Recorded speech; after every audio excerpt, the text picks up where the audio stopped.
Let's be honest, Nintendo gave us that classic controller, which feels a lot like the original, but it's missing 3 entire buttons: the left and right stick press and the minus button. Also, the LZ button is so tiny, so you really can only use this controller with the GameCube Nintendo Classics that Switch 2 provides with the expansion pack, but I really wanted to drive a GameCube controller as my main controller. This is where the NYXI Warrior comes in.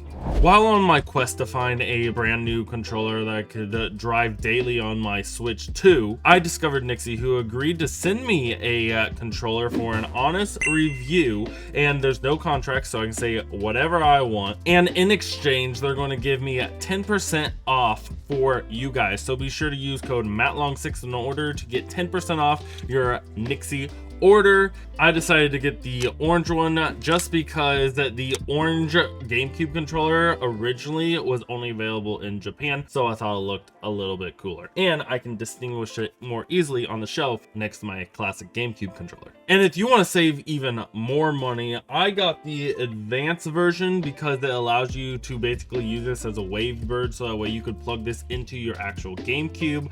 You could also just get the basic version and save you a little bit more money. So earlier I mentioned the classic GameCube controller that Nintendo sells on their website and how it's missing the stick button presses and the minus button, and it has a tiny LZ button. The NYXI Warrior solves this by adding the buttons back, and here's how it sounds.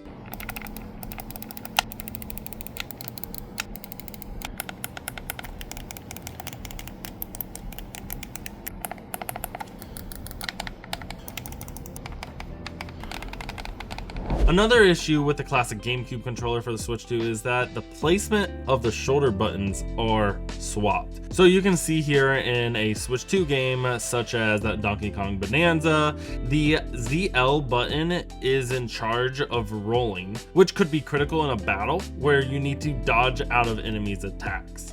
The ZR button is to pick up and throw the terrain. And then the L button is to whistle, and the R button is to do a hand slap to reveal hidden items. Both the Pro controller and the NYXI Warrior put the Z buttons on the bottom as the game intended. However, the classic controller puts these on top, and the ZL is tiny. So good luck rolling out of the way of enemies and hitting the ZR button a lot instead of the gray R button. And before you ask, Nintendo actually blocked the ability to remap these buttons on the classic controller for some reason, but at least you can still remap the controls of the Warrior. Now, I will say that the classic controller and the original GameCube controller do feel better in the hands, especially when playing GameCube games, but the NYXI Warrior can be used for any Switch 2 game. Which brings me to the Pro controller. Why not just use that? If you love the Pro controller, that is totally okay. And the NYXI Warrior doesn't have a C button, a chat button, it doesn't have an audio jack, and it doesn't have an NFC reader for amiibos. But what it does offer is that classic feel of a GameCube controller in your hands. My personal favorite controller is the GameCube controller. You see, the GameCube controller was actually my very first console, and I'll always know where the A button is on a GameCube controller. You know, Nintendo has always confused me on this. You see, the main button is the bottom button for the PlayStation and Xbox, and since PlayStation 3 was the second console I ever owned, I actually bought it myself. I remember going to GameStop and spending every single dollar I had, and then he said, well, there's also tax, and I had to count out every single quarter I had just in order to pay for my PlayStation 3. That was awesome. Anyways, the bottom button is the main button, and then Nintendo only had the Wii at the time with the PlayStation 3. So Nintendo at this time wasn't even competing for a mainline controller. They did have like that classic controller, and that was representing the Super Nintendo, I guess, which has the A button on the right side. Once the modern controller scheme has been set to have 2 joysticks on the controller, I think that Nintendo should have followed suit and put the button on the bottom. Why would they put the A button on the right? I think it's something to do with them just wanting to stay classic with what they had on the Super Nintendo, but it doesn't make sense when you have joysticks. because you have to skip an entire button in order to hit the main button of the game. Further distance, it's very annoying. And Nintendo even admits that this is annoying and a problem and a preference for people, because they have an option set on the Switch 2 to swap the A and B button. Now, it's very annoying that when you swap the A and B button on the controller, it doesn't prompt the difference on the game, but at least it can be done. Now, I'm fine with the GameCube controller having a different scheme, and that's because at that time they didn't know what the modern controller button layout would be, but now it's pretty standardized. So you can see this is actually a big problem. In my mind, it's a big problem. Maybe not in yours, because third-party games on the Switch 2 will use the bottom button to jump and be the main button in the game. However, in first-party Switch 2 games, you can see that the right button is the main button for the game, which you can jump in. Very confusing and annoying, especially when you switch from using your Xbox controller that you use on Steam as your main controller, and then you switch on over to a Switch 2 and start playing a game with that, and then on your Switch 2 you start playing a third-party game on the same controller, and now it's the bottom button again. It gets very confusing. Nintendo, please just make the bottom button the A button. Anyways, all this to say, I will always know where the A button is on a GameCube controller.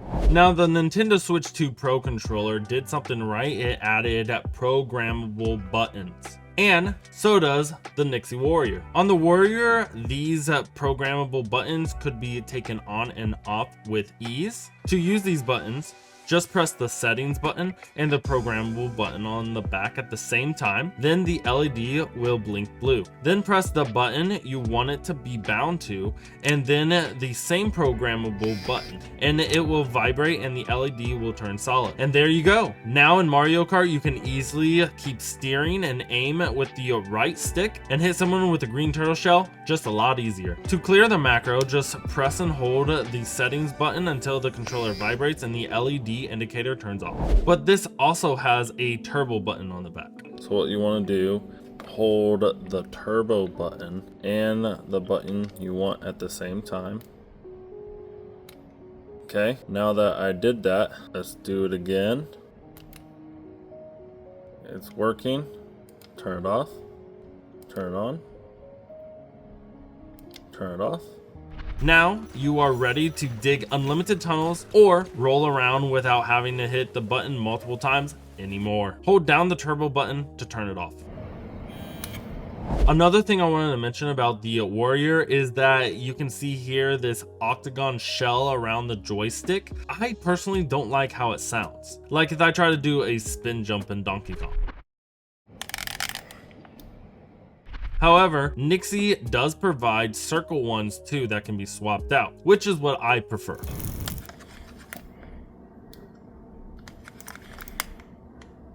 As well as another C stick option if you prefer a more modern feel instead of the classic C stick found on the original GameCube controller. And the last two things that I wanted to talk about is you may have noticed these little knobs, these nubs back here, and what they do is it shortens the distance for the triggers to be fully pressed. I prefer pulling them down so that way it takes a longer press because it feels more like the original GameCube controller. However, in some games I have been finding myself sliding it up and having a shorter press time for games that require more reaction time. And since this is a Bluetooth controller, you can use it for more than just the Nintendo Switch 1 and 2. Now, NYXI did also send me their Hyper Ions, which is a pretty cool controller, and you can see it has a programmable button in the back and also has a turbo button, and it even lights up. And my favorite part is that their grips on the back are really good when you slide it on a Switch 1. And they also sell a bridge for the Hyper Ion 2, so that way you can use this as a standalone controller. However, they don't have any on a Switch 2. While these do connect to a Switch 2, we're still waiting for NYXI to make Joy-Cons that will connect to the Switch 2 with magnets, or even their GameCube Joy-Cons that could be like cut in half and then put on both sides of the Switch 1. We're still waiting for them to do something like that for the Switch 2. Since the Hyper Ions 2 can connect to the Switch 1, it also charges while on the Switch 1 while on the rails, which is really cool because that means you don't have to worry about a USB charger. And I have a universal Joy-Con controller and it will charge with that as well. This thing works with the Switch 1 and Switch 2 Joy-Cons and the NYXI Hyper Ion 2. Link in the description if you're interested. Well guys, thank you so much for watching this video and letting me rant and talk about the review of me spending some time with the Warrior and the Hyper Ion, and for me to be able to share with you everything about it, what I've learned about it, and how I'm going to start using it as my main controller for the Switch 2 and whatever games I play. You'll see me using it on live streams and everything. Now guys, don't forget to use my code MattLong6 to get 10% off anything that you buy off the NYXI store, and we'll see you next time. Thanks for watching and God bless. Peace.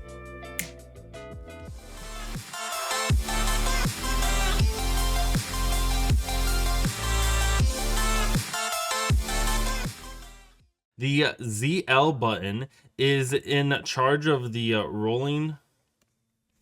Oh my gosh.